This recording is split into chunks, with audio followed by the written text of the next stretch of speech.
من الشيطان الرجيم.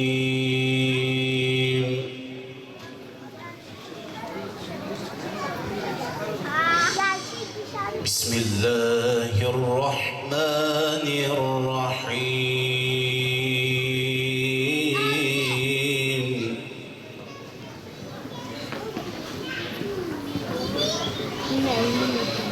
نحن نقص عليك نبأهم بالحق والحمد لله رب العالمين. الفاتحة. Cennet Müslümana mükafat için, şehadet canana kavuşmak için, kavuştun Rabbine mazlum şehidin. Gera de şehit girin zalime, dünya lanetli van bara. Ruhi zalim disadeke, maske kubrili erdeke, Riyad Hasen u Yasin, Turan Cumali u Hüseyin. Ümmet Cibu en Aliya, Riyad Hasen u Yasin, Turan Cumali u Hüseyin. Evet, 6-8 Ekim 2014 tarihinde yaşanan katliam üzerinden tam 9 yıl geçti. Halen şehitlerimizi anarken yüreklerimizin dağlandığını belirtmek isterim.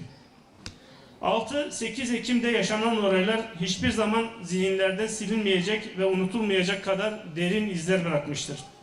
6-8 Ekim, uluslararası baronların hazırladığı kirli planın sert kayaya tosladığı ve gaflet uygusuna bürünmüş halkın da uyanıp kendine gelmesine vesile olduğu bir dönüm noktasıdır. Kirli plan tutmamış, top direkten dönmüştür. Bir bayram günüydü. İnsanlar eğlenip dünyalık keyif peşinde koşar iken Yasin ve arkadaşları her zaman olduğu gibi yine mazlum ve mustazzafaların dertleriyle ilgilenmekteydiler. Ellerinde kurban etleri, canlarını Rablerine kurban etmeye gidiyorlardı. Kobani edebiyatı yapanların sözlerine mukabil onlar insanlık dersi veriyordu bu ikiyüzlülere. Bayramın 4. günü.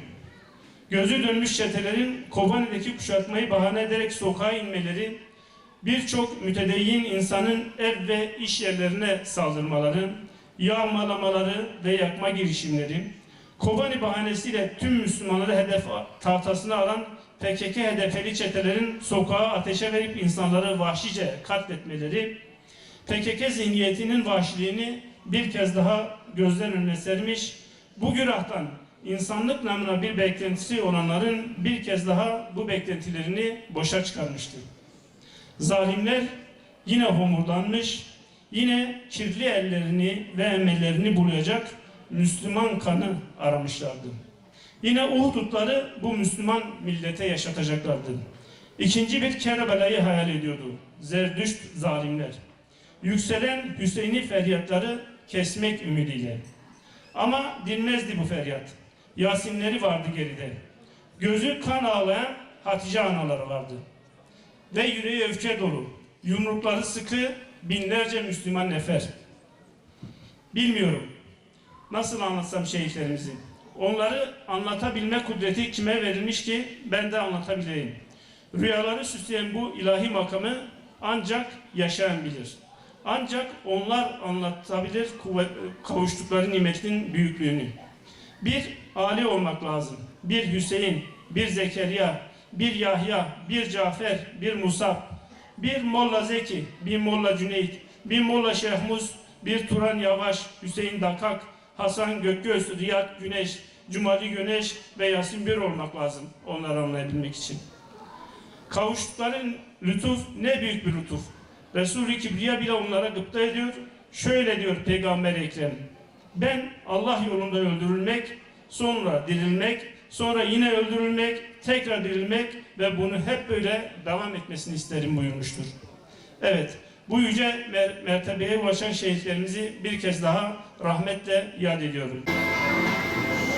إنهم فتية آمنوا بربهم وزدناهم هدى.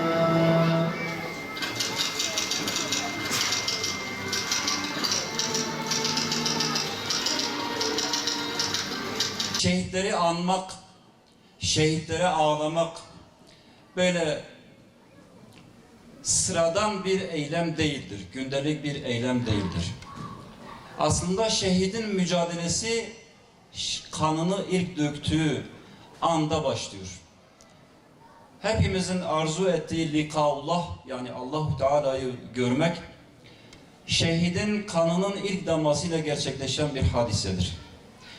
Bizler için hesaptan, kitaptan, sırattan sonra o da eğer Allah lütfederse olabilecek bir şey, ama şehit bunların tümünden müstesnadır. Şayet başlarımız kesilse, kesilip onlardan bir dağ bile yapılsa, torunlarımız tarih kitaplarında aziz İslam'ın, yüce Kur'an'ın yalnız kaldığını okumayacaklardır. Allah-u Teala o günü göstermeyecektir. Değerli misafirler, katliam 7 Ekim akşamında gerçekleştirildi.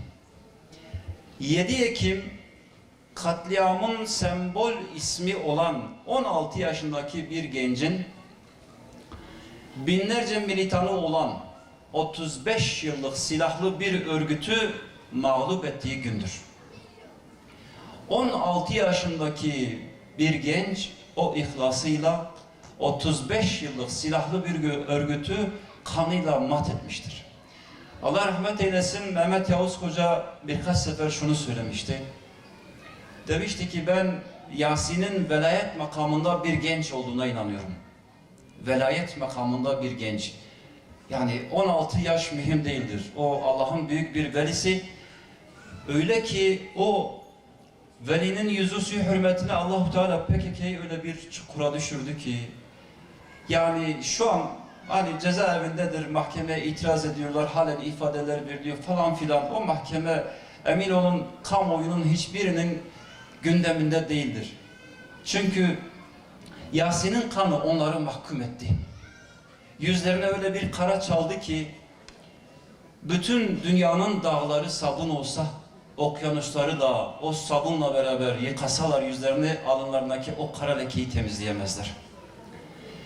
Evet, 7 Ekim şehitlerin pak kanının bütün Avrupa'nın, Avrupa devletlerinin arkasında durduğu bir örgüte galip geldiği gündür.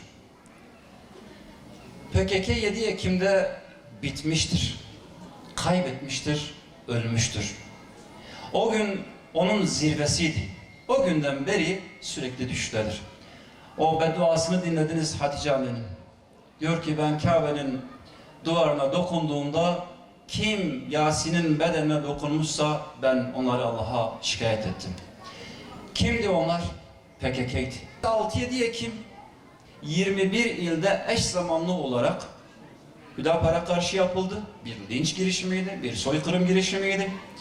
Ve Yasinlerin katliamı, Bingöl'deki katliam, Kızıltepe'deki, Diyarbakır'daki, Van'daki bu kadar geniş bir yelpazede kaç şehirde olmuş ta Yüksekova'ya kadar. Ama ne insan hakları aktivistleri, ne insan hakları dernekleri, ne barolar, ne siyasi partiler, ne entelektüeller, ne özgürlükçüler bu olayı hiçbirisi görmedi. Neden acaba? Neden? Çünkü orada fail, katil PKK'ydi. Öldürülenler, katledilenler Müslümanlardı. Müslümanlar söz konusu olunca deve kuşu gibi başlarını kuma gömerler. Hiçbir tarihi görmezler, hiçbir mazlumiyeti zikretmezler. Onlar için varsa yoksa kendilerine yapılanlardır. Duy Rabbime, duy Rabbi ardu asmana, em her dem hevar ugaziya hultedikin, duy ali kari mezlum o mustasafa. Ya Rab, em jibonate, jibona rasulete, u jibona şehide.